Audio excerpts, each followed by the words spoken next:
그런 아마 지경에 이르러서 다행히 어진 관차세를 만난 통도사 스님들은 종이세를 감면받았다.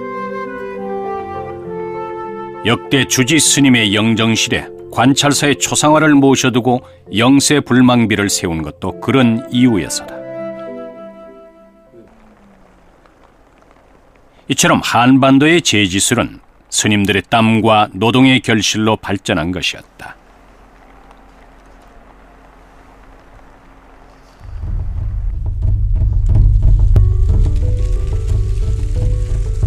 그것은 한 스님의 발걸음에서 시작됐다.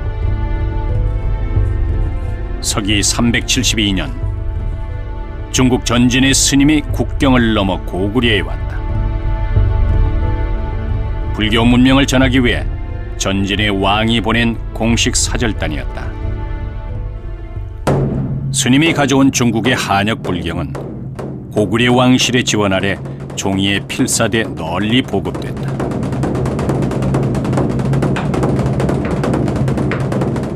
불법을 전하기 위한 불경 필사용 종이를 만드는 제지술도 이때 들어온 것으로 추정된다.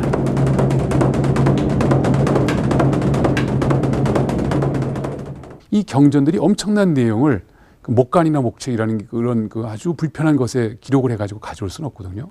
그리고 이것이 한 번만 있어서는 절대 안 되는 것이 학습을 해야 되기 때문에 많은 사람에게 이것이 전파가 돼야 되고 또는 제 인쇄 내지는 베껴서 써야 될 상황이 되는데 그때 가장 중요한 어떤 정보의 매개 자료로서 종이가 아주 유용하게 쓰였을 것이라는 거죠. 그래서 유교와 불교의 수용은 단순히 외래 종교나 어떤 학문이 수용된 것이 아니라 지식을 전파하고 재생산할 수 있는 어떤 기폭제가 된 것이고 거기에 가장 중요한 실질적인 도구로서 종이라는 자료가 새롭게 한국에 소개가 돼서 아주 어마어마하게 확산되는 결정적 계기를 마련한 것이 아닌가 그렇게 생각됩니다. 고구려에 이어 백제와 신라 역시 불교를 공인하면서 한반도의 제지술은 눈부시게 발전했다. 그 숨결을 고스란히 간직해온 백지 묵서 대방광불 화엄경은 현존하는 가장 오래된 신라의 불경 필사본이다.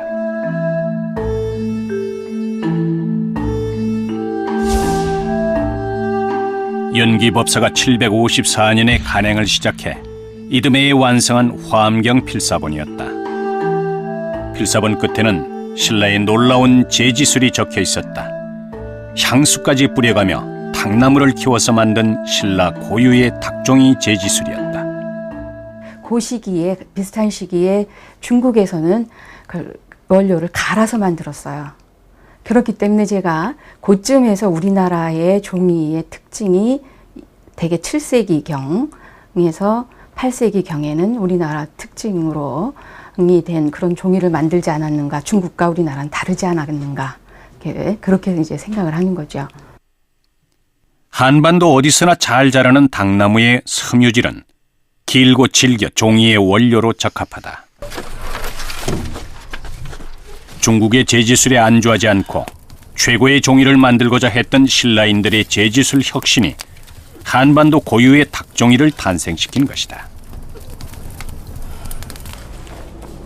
예나 지금이나 전통 한지는 삶아서 쪄낸 닭나무 껍질을 원료로 사용한다. 벗겨낸 닭나무 껍질은 맑은 개울물에 넣고 씻어 불순물을 제거하는 과정을 거친다. 닭 섬유의 흰색을 제대로 내기 위한 표백 재료는 볏짚 등을 태워서 만든 잿물을 이용했다. 자연에서 얻은 알칼리성 잿물로 닭 섬유의 산화와 변색을 방지하는 것이다. 잿물을 넣고 충분히 삶으면 섬유질은 부드러워지고 변색시키는 성분은 빠진다. 닭돌에 올려놓고 두드려 섬유질을 고르게 펼치는 도침 과정 역시 한반도 고유의 공정이다. 황촉교 뿌리에서 짜낸 식물성 점액은 닭 섬유를 균등하게 분산시켜주는 역할을 한다. 닭종이 뜨기의 핵심은 고운 입자의 섬유질만 건져 올리는 것. 떠낸 종이는 바람이 잘 통하는 양지 바른 곳에서 말린다.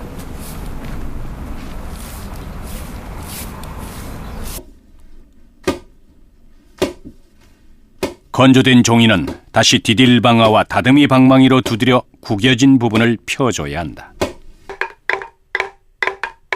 수백 번의 방망이질을 거쳐 보다 지질이 치밀하고 매끄러우며 광택이 나는 종이로 거듭나는 것이다.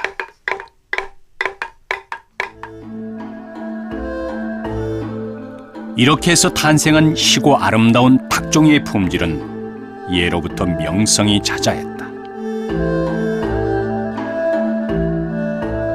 신라 때부터 종이의 종주국인 중국으로 역수출돼 귀한 대접을 받았다. 중국의 기록에는 우리 닭종이를 극찬한 내용이 곳곳에 실려 있다. 중국인들이 비단 종이라고 착각할 정도로 최고의 명품 종이로 통했다는 것이다. 닭종이에 대한 중국인들의 찬사는 다양한 이름으로 반영됐다. 比如说明朝的董其章，他是蛮喜欢高丽纸尤其高丽镜面间它就是它表面是比较光滑的那也许一般人有的时候不太敢用这种表面太光滑的纸那他倒是用的挺顺手的他也有一些画。 당나라에 수출된 신라 종이는 흰 빛이 아름다워 백추지라고 불렸다.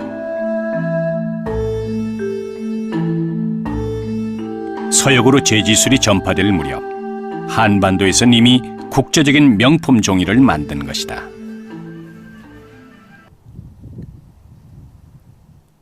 이 땅에 종이에 기록된 불법의 세계를 구현하려 한 신라인들의 노력은 또 하나의 문명을 꽃피웠다. 불국사 석가탑에서 발견된 유물에서 그 실체가 확인됐다. 현존하는 세계 최고의 목판 인쇄물로 밝혀진 무구정광 대다라니경이 그것이다. 인쇄 문명의 대명사처럼 불리는 둔황의 금강경보다 120년이나 앞선 시기에 제작된 인쇄본이었다.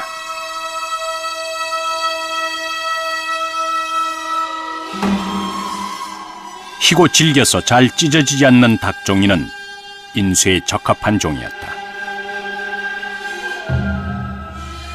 같은 기록을 계속해서 찍어내는 인쇄는 종이 이전의 시대엔 구현할 수 없는 것이었다.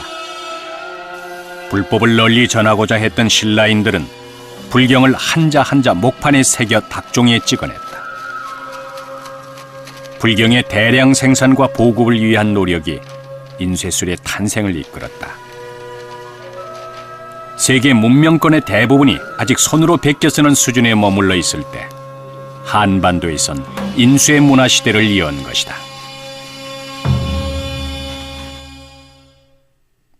동북아시아의 종착역인 일본은 한반도를 거치면서 한층 발전된 종이 문명의 세례를 받았다. 일본의 대표적인 종이 생산지인 야마나시현의 니시지마에서 그 자취를 확인할 수 있다. 종이뜨기 체험단이 끊이지 않고 찾아오는 니시지마 마을은 종이와 함께 번성했다. 제지법이 전해지면서 척박했던 마을은 풍요로워졌다.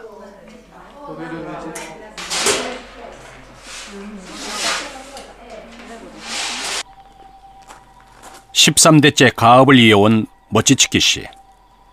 종이와 함께 일생을 살아온 그의 공방에는 특별한 공간이 있다.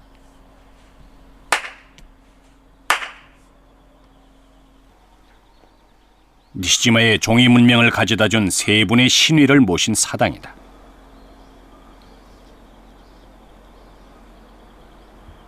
신위의 주인은 종이의 발명자인 중국의 채륜과 고구리의 담증 스님, 그리고 그의 13대 조인 모치츠키 세이베이다. こちらが高句麗から来た敦長という人でございますが、日本へ紙を伝えた人でございます。